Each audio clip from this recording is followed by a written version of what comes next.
আপা, অনেক ধন্যবাদ। আপনি আমাদের মাঝে এসেছেন। তো আপনার কাছে আমার প্রথম প্রশ্ন হবে যে এখনো দেশ খুবই অস্থিতিশীল এবং অন্তর্বর্তীকালীন সরকার গুছিয়ে নেওয়ার চেষ্টা করছে। তো বর্তমান রাজনৈতিক পরিস্থিতি আপনার অভিজ্ঞ দৃষ্টিতে কেমন? আপনার তরঙ্গ টিভিকে অসংখ্য ধন্যবাদ, শুভেচ্ছা, লাল গোলাপ শুভেচ্ছা। আমি নাহিদ রহমান পুতুল, যেমন সেন্ট্রাল কমিটি জয়েন্ট সেক্রেটারি। দেখেন, এখানে নির্দেশনার কিছু নাই, এটা ফিল করার বিষয়। আমরা যারা দেশের নাগরিক, এ দেশটা আমাদের, আর আমরা দেশের জনগণ অনেক বেশি সাফার করেছি। রাতে ভোট হয়েছে, আমরা বলে থাকি যে রাতের ভোট, অনির্বাচিত সরকার, এ ব্যাপারে কোনো সন্দেহ নাই। আর আমি ধন্যবাদ দেই ওই বাচ্চাগুলোকে, যে সার্জিস, নাহিদ, এরা আওয়াজ তুলেছিল।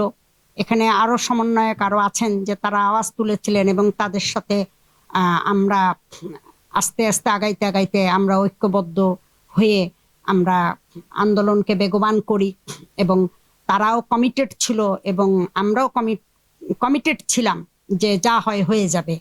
তো এখানে তাদের অবদান, ছাত্র জনতা এবং জিয়ার সৈনিক, আমি যেহেতু জিয়ার একজন সৈনিক, আমরা যারা বেগম জিয়ার নিবেদিত সৈনিক, আমরা তারেক জিয়ার মনোবল, আমরা রাজপথে ছিলাম। দেশের একটা মানুষ, স্বাধীনতা ছিল না।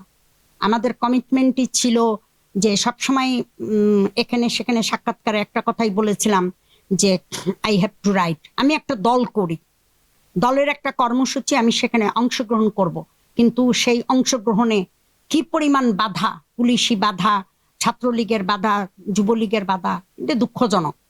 অন্তর্বর্তীকালীন সরকার প্রায় 100 দিনের বেশি তারা সরকার পরিচালনা করেছে এবং প্রতিটি দেশে নির্বাচিত সরকারকে 100 দিনের পর একটা মূল্যায়ন করা হয়। তো আপনার কি মনে হয় যে বর্তমান পরিস্থিতিতে এই সরকারের সফলতা এবং ব্যর্থতা মূল্যায়ন করার সময় এসেছে, এবং এখন আপনার দৃষ্টিতে কি কোনো ব্যর্থতা বা সফলতা বিশেষ করে চোখে পড়েছে? ব্যর্থতার দিকে আমি কিভাবে যাই, কেন কেন যাই? কারণ সাফল্য তো নিশ্চয়ই। আগে একটা মানুষ প্রাণ খুলে কথা বলতে পারে নাই, রাতে ঘুমাইতে পারি নাই। এই হাসিনা সরকারের নির্দেশে পুলিশ গুলি করেছে সামনাসামনি। আমি রামপুরার নেতৃত্ব দিয়েছি, সেখানে আন্দোলনরত সময় আমি দেখেছি দুটো ছেলে লাশ আমার সামনে দিয়ে গেল। তা আমি একজন বয়স্ক লোক, মা, আমি এটাকে কিভাবে তখন দেখলাম। ইস্ট ওয়েস্ট ভার্সিটি, খুব, হ্যাঁ, রামপুরা ইস্ট ওয়েস্টের খুব নিকটে নেতৃত্ব দিচ্ছিলাম সেদিন। 18 জুলাই ছিল। তো যেদিন বলতেছিলাম যে জনগণকে আহ্বান করতেছিলাম, বাবা মাদের আহ্বান করছিলাম যে এটা আমাদের দায়িত্ব, আপনারা নেমে আসেন, সন্তান বাঁচান, দেশ বাঁচান। তো আর তারপরে আমি একটা লাইভ করতেছিলাম, এই সময় দুটো লাশ আমার সামনে দিয়ে গেল।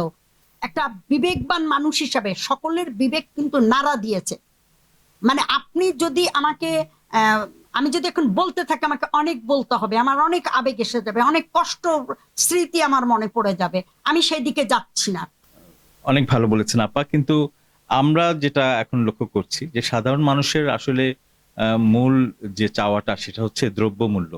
তো আপনি কি মনে করেন যে দ্রব্যমূল্যটা কি নিয়ন্ত্রণ করা এই সরকারের একটা প্রধান লক্ষ্য হওয়া উচিত কিনা, আর এই দ্রব্যমূল্য নিয়ন্ত্রিত হবে কিনা? দ্রব্যমূল্য নিয়ে আমি যেটা মনে করতেছি, নট অনলি আমি, আমার মতন অনেকেই মনে করে। কারণ ইউনূস স্যার বসার পরে আমরা সবাই দেখলাম সব জায়গায় পানি এসে পানিতে ডুবে গেল। তাহলে পানিতে যখন ডুবে গেল, তাহলে আমার সবজিগুলো, আমার ক্ষেতগুলো নষ্ট হয়ে গেল। এখন এটা তো পাম্প দিয়ে পানি ছেড়ে কেউ নষ্ট করে নাই। হ্যাঁ, ভারত থেকে যে পানিটা আসছে, তাই সেই পানিতে তো আমরা ক্ষতিগ্রস্ত হয়েছি। তো এখন দ্রব্যমূল্য তো এটা ঠিক হয়ে যাবে। এটা আমরা অল্পতে হতাশ হয়ে গেলে তো আমাদের হবে না। আমরা 15 বছর একটা সরকার একটা দেশ চালাইছে, অবৈধভাবে চালাইলেও উনি তো খুব হার্ড লাইনে ছিল। তাহলে সেই হার্ড লাইনকে ফেস করে তাকে সরিয়ে আজকে আমরা একটা অবস্থানে এসেছি। তো আমরা একটু ধৈর্য ধারণ করি, আল্লাহ আমাদের সহায় হবে, আল্লাহকে স্মরণ করি। নিশ্চয়ই আমাদের যে ছোটখাটো প্রবলেম যেটা আমরা ফেস করতেছি, এগুলো থাকবে না। অস্থিরতা করার জন্য তো আওয়ামী লীগ উস্কানি দিবে, সেই উস্কানিতে কেউ পা দিবে, কেউ বুঝবে, কেউ বুঝবে না, এগুলা লম্বা তর্ক বিতর্কর বিষয় আছে। এগুলার জন্য তো মনে করেন আমাদের রুমিন ফারহানা আপা আছেন, উনি ভালো বলবেন, তারপর আমাদের নিপুণ রায় আছে, তারা বলতে পারবে, আমাদের রিজভী স্যার তো বলেনি। তো আমরা আমরা এক কথায় আমি আমি মনে করি যে এই দেশটা আমাদের, আমরা সবাই দেশপ্রেমিক, আর দেশের প্রতি একটা কমিটমেন্ট ছিল বলেই আজকে হাসিনার মতন মানুষকে নামানো গেছে। হাসিনাকে নামাইতে কিন্তু আমাদের যে তরুণদের ত্যাগ প্রশংসার দাবি রাখে, এরা একটা এক একটা মুক্তিযোদ্ধা। আর এখানে যারা বিএনপির ছেলেদের যে অবদান, এই অবদানকে কখনোই দল অস্বীকার করতে পারবে না।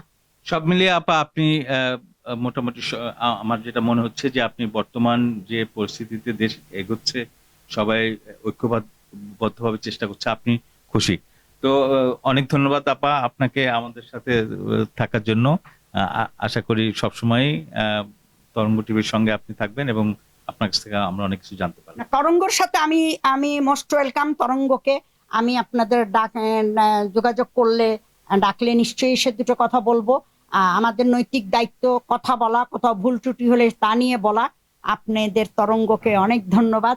আমি নাহিদ রহমান পুতুল, আমি জিয়ার সৈনিক, জিয়ামন সেন্ট্রাল কমিটি জয়েন্ট সেক্রেটারি। ভালো থাকবেন সবাই।